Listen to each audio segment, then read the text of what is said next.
Welcome to the Sound on Sound recording and mixing podcast channel.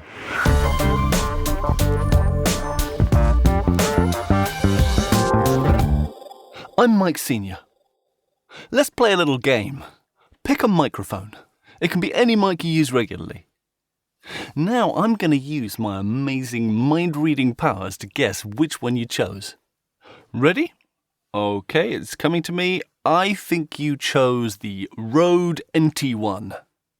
Now there may be one or two of you listening who are now freaking out thinking that I can actually read your mind.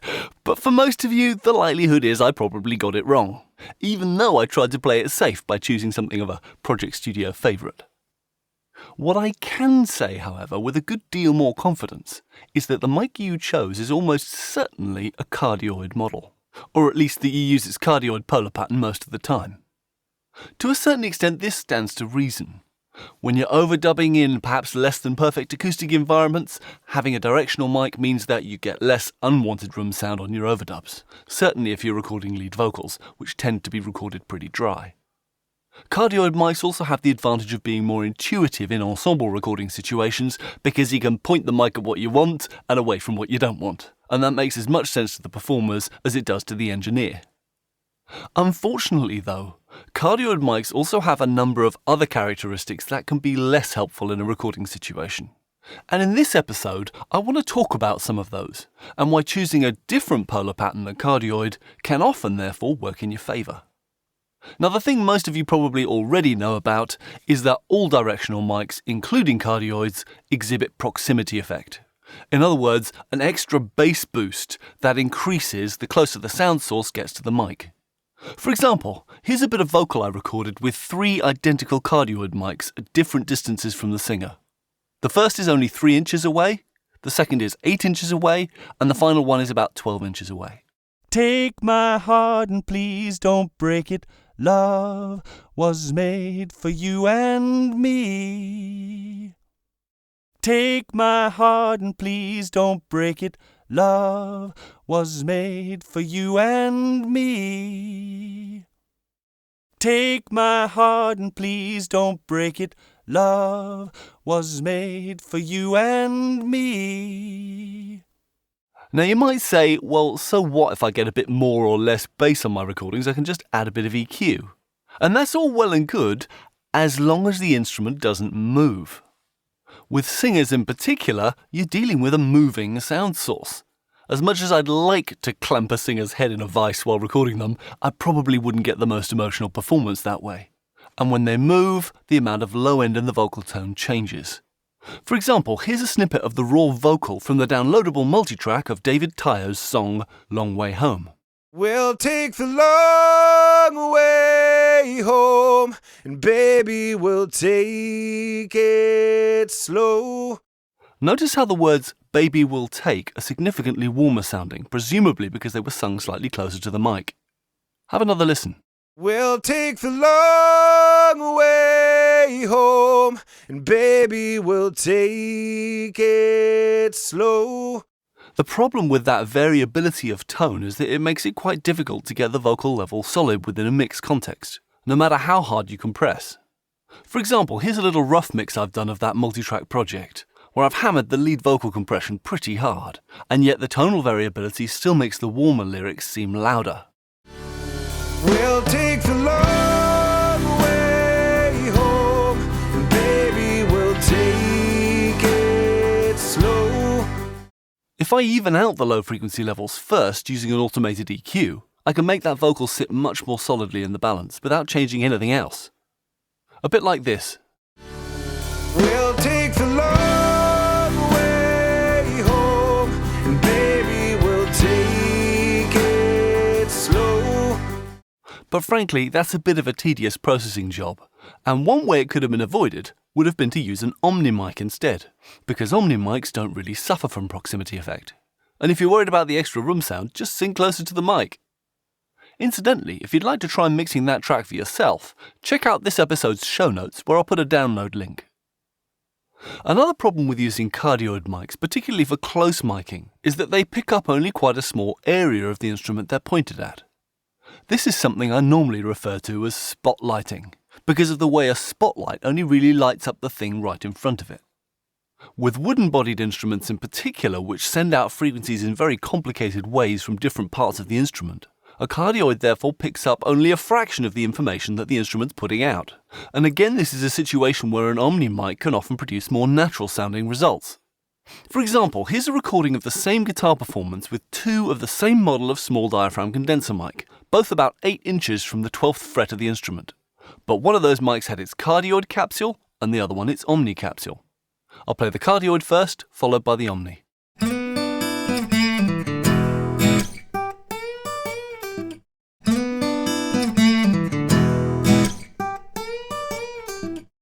The Omni recording just feels like a more holistic representation of the instrument.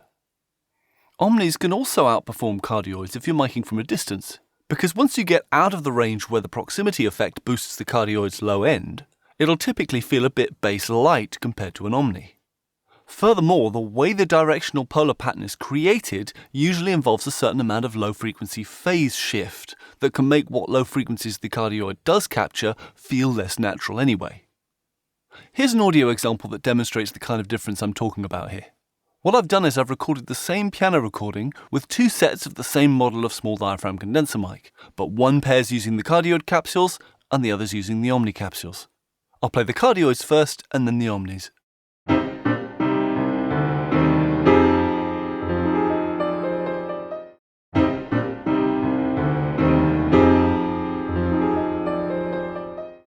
Another problem with cardioid mics, particularly the budget large diaphragm condensers that are used in a lot of project studios, is the way they colour off-axis sounds.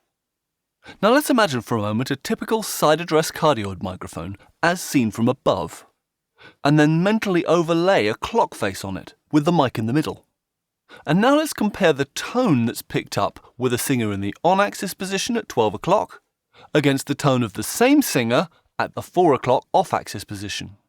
I'll roughly match the level of the two, so we're just comparing the tonal qualities. O is for the only one I see.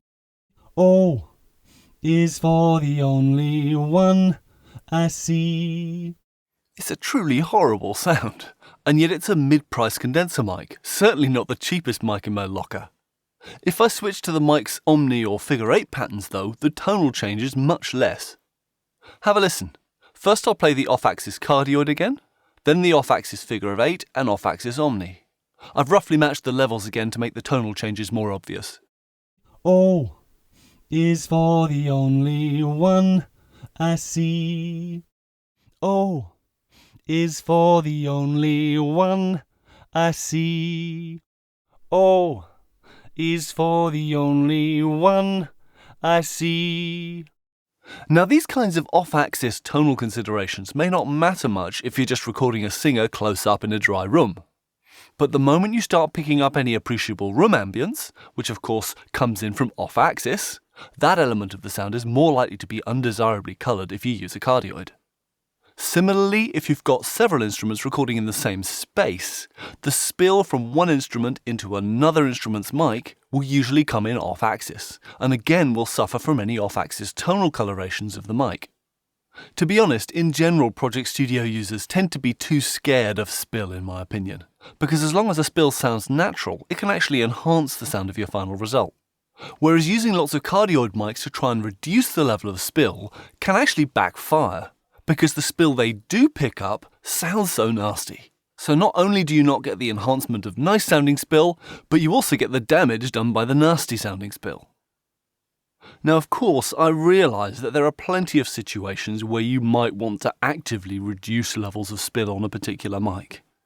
Probably the biggest reason in any kind of ensemble recording situation is because if you get too much spill on a certain mic, it becomes not very useful for balancing the thing it's pointing at. So if, say, my upright bass mic is covered in piano spill, I won't be able to adjust the level of the bass in the balance without also rebalancing the piano. But even when you're trying to minimise spill, a cardioid mic isn't necessarily the best option, because the actual rejection you get at the back of a cardioid mic is not particularly great. It's probably in the order of about 15 dB. A figure 8 polar pattern, on the other hand, has a much deeper rejection null. Or to be precise, a rejection plane perpendicular to the firing line of the mic. Fellow Sound on Sound contributor Neil Rogers demonstrated this very powerfully in a recording feature he did a few years ago. He used a figure-of-8 microphone for acoustic guitar, but where the player was also singing. By directing the microphone's null plane at the singer, he was able to reduce the spill level tremendously. Have a listen.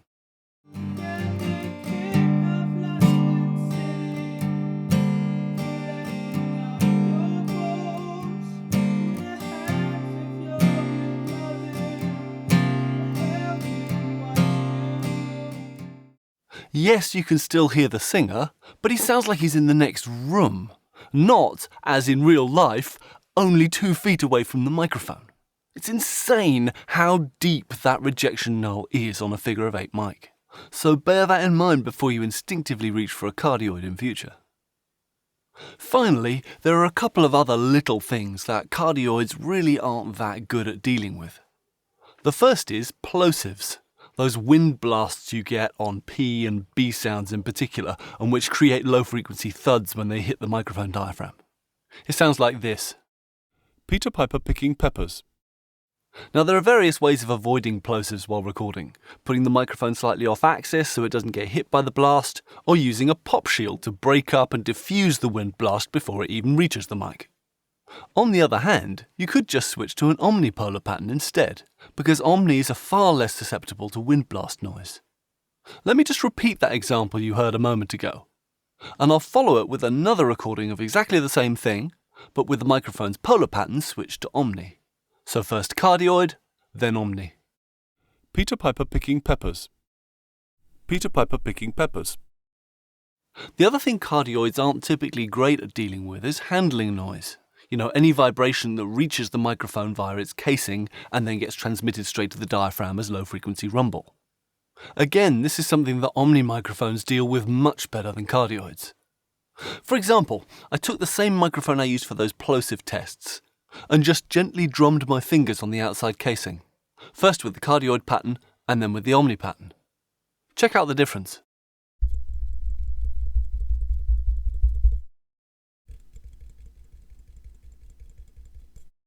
As you can hear, it's pretty much chalk and cheese. Incidentally, the fact that an omni microphone is typically insensitive to handling noise, plosives, and proximity effect makes it possible to pull off quite a handy little vocal recording dodge. You see, you sometimes get problems in a studio situation where singers who are used to performing live with a band find it quite unnatural to be stood in front of a large diaphragm condenser mic on a stand. They're used to pogoing around the stage while swallowing a handheld dynamic. So the trick you can try here is to get one of those foam windshields and put it over a large diaphragm condenser mic that's been switched to omni. You can then give that to the singer to hand hold for studio recording purposes. The omni pattern will naturally reject a good deal of the handling noise, and the combination of the windsock and the omni pattern's natural resistance to wind noise will help to mitigate the plosives, while the lack of proximity effect on the omni means that the vocalist can get pretty much as close as they like. Now if you're thinking, don't be daft, that couldn't possibly work, have a listen to this bit of vocal, which was recorded on a handheld large diaphragm condenser in exactly that way. When you put your arms around me, I get a fever that's so hard to bear. You give me fever. I would just add one little practical proviso about that recording dodge though, and that is that water vapour from the singer's breath may begin to make the windshield damp after a while. So it's not a bad idea to have two available so you can swap them over to allow drying time and to protect the mic diaphragm from condensation buildup. So to sum up, there are plenty of reasons why a cardioid microphone might not be your first choice in the studio. If you're working close up, you might encounter difficulties with proximity effect or spotlighting, whereas further away the low frequency response might not really cut the mustard. And in any kind of ensemble recording environment, the off-axis coloration of cardioid microphones may hold you back from getting the most natural sounding end results. That's all for now. Thanks for listening, and be sure to check out the show notes page for this episode, where you'll find further information including web links and details of all other episodes. You can also download a 24-bit WAV version of the show from there, if you'd like to hear the audio examples at higher resolution. And just before you go, let me point you towards www.soundonsound.com/podcasts, where you can explore what's playing on our other channels. I'm Mike Senior, and this is a Cambridge MT production for Sound on Sound magazine.